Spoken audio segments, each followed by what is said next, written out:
mess all starts. This is the only heated greenhouse that we have. Come on in. We have heating cables underneath the growing area. So there's a little bit of extra heat. We have water bottles as a heat sink to keep this greenhouse warmer. This is where we start the greenhouse in the spring. Okay, those are lettuces actually. Those are beets. So this is where everything starts. And then once stuff is growing, we bring it to the other greenhouse. So let's go see where the mess continues.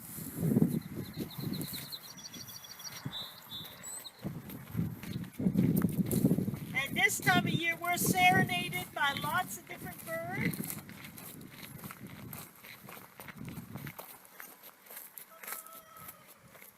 Even the chickens. Come on in, Yuki. The deal is you have to stay on where the wood chips are. Those are our walkways. Everything else is a growing area. Come on into the sauna. We are watering right now. Nice and warm. Whoa, yeah, steaming. This is drip irrigation. It just goes one drop at a time, and you see where the drops are. Can you see? So once the plants are started, they're brought here. Okay, you see the plants are getting bigger. And this is cauliflower. And you see the first two leaves, when a plant grows, are called cotyledons. And as they grow and get bigger, the cotyledons will die and come off. They will, you see the cotyledons? That's the shape of the cabbage family. They will turn yellow and die off. That is normal for the cabbage family. Yeah, right there. You see them, how they're starting to die off? Now, tomatoes do the same. They will, but see they're shaped differently. See how this one is dying off? Okay, and then you have this is hibiscus. And those are pretty cotyledons. Okay, so if you notice you have the young seedlings and all of a sudden the leaves are yellowing, you have to check to see if it's the cotyledons yellowing. If they are yellowing, that's normal. Some of them will drop and some of them won't, depending on the plant. Lettuce cotyledons. Right here, see how they're shaped differently? And then when the plant grows, you have the two cotyledons, and then they call them the true leaves, okay? And those are true leaves. And this one here is a weed. That's the part I love, is seeing the different plants and how they grow into this big plant from the little seed. And see, with the spinach growing in the bed, see how there's long stringy cotyledons? Yeah, that's the stringy cotyledon. Yeah, isn't that beautiful? Mm-hmm. So they're all different shapes and sizes. When you're looking at weeds, if you can identify the sprouted plant, it really works well when you're getting to the weeding stage. Now I'm going to jump I'm trying to grow transplant, but I'm also growing early spring crops. So the greenhouse here is always full. And here, I don't know if you can see, we have 3 crops growing at once. And this is called intercropping at its finest. We have lettuce, we have the bigger beets that were transplanted, and then I have the young seedling beets here, weeds around it. And that's why this one is smaller than that one, because the weeds are taking the energy, even though they're still small, from the plant. So it is very, very important when the plants are small and the weeds are small, the weeds are very small. Oh, I forgot one, thank you. When the weeds are small, about this size, this is when you take them out.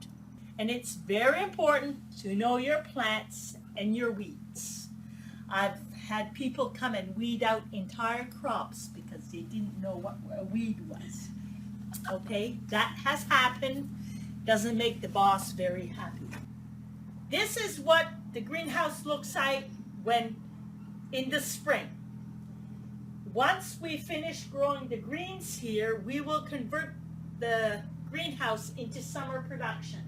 And all these fancy hooks with these strings are to grow tomatoes.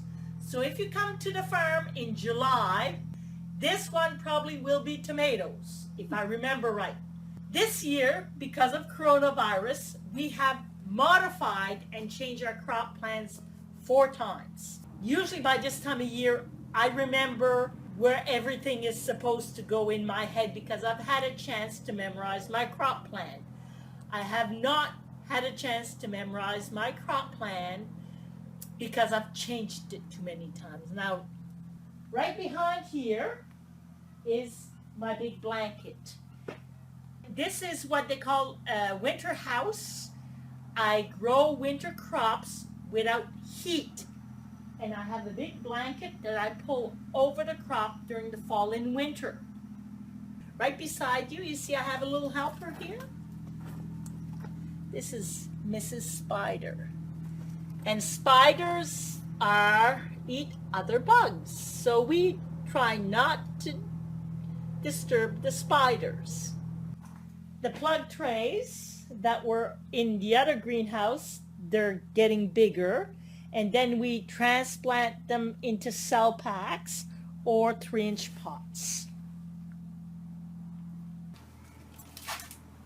These are beautiful flower transplants that we have grown. I think cucumbers or melons. I didn't look at the tag. See the nice lettuces? In cell packs. In cell packs, yes. We have tomatoes, peppers, flowers, lettuces, broccoli, cauliflower, all sorts of things. This is the dinosaur. It's one of the first greenhouses we built here.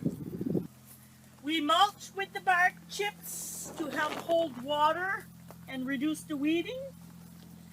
The bark chips we produce ourselves here. And I don't know how good you are a videographer, but we do have some parasitic wasps in here feeding on aphids, but they're moving in awful fast. Okay. Oh, Oops, I scared it. you scared it. There is 2 frogs living in here. The other greenhouse has another frog. I don't know if we can see the frogs, but let me take a look. This spinach was seeded 2 weeks ago. This lettuce was planted last week. And the spinach here was seeded last week. And I got another leak. We just started using the drip irrigation. And the first goal in the drip irrigation is to fix leaks. So I'm preoccupied about fixing leaks. Here you can see a little bit better how the water just weeps out and it goes drip by drip. Anyways, it reduces my water consumption 75%. Water is a very valuable resource on a farm. That's one of the reasons why we mulch with chips and hay, is to reduce the watering. That's another reason why we do this. So the little orange flags, that's to indicate where the drips are leaking. These here, we're probably going to replace the entire lines because when you get more than 8 fixed in your drip line, it becomes very inefficient. So it's time to replace it. Now, I want to bring you over to the potting shed where the mess really happens.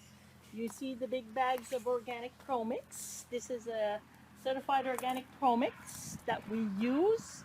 And the pro-mix has mycorrhizae, which is a mushroom. And that helps the soil microbiology. And the other thing we use here is my black gold. These are worm castings. What are worm castings? It's worm poo. And it is one of the major fertility that I use in my soil. We mix it in the soil when we get the soil ready. And as you can see, it's a big mess. We have old pots, empty pots to be filled, pots that are ready for transplanting, seeds that are waiting for a little bit of space to go into the greenhouse beside the garage. So we have a little bit of everything. We keep our tools here. These are gifts that my son made for me for my birthday. And these are dibblers to help make the holes when we plant. And I don't know if you can see it here. And anyways, they save a lot of work. We also have this one here that we use in the field. And it makes 10 holes at the same time. Instead of digging every hole individually, I make 10 holes at the same time. And somebody used it this morning. This is, and they're all out in the field. We will see them in action. This is a potato hack. This is my sexy Japanese hoe with a long handle. Oh. Okay. We use this, and a rake. Those are the main tools we use. I like to use the long handle tools because it helps saves your back. And after a certain age, your back becomes very important because you have to keep it for your whole life. I grew up in a home with a father that had back issues. So looking after your back was very important. And I've kept that into all of my farm procedures. So now we go to the field.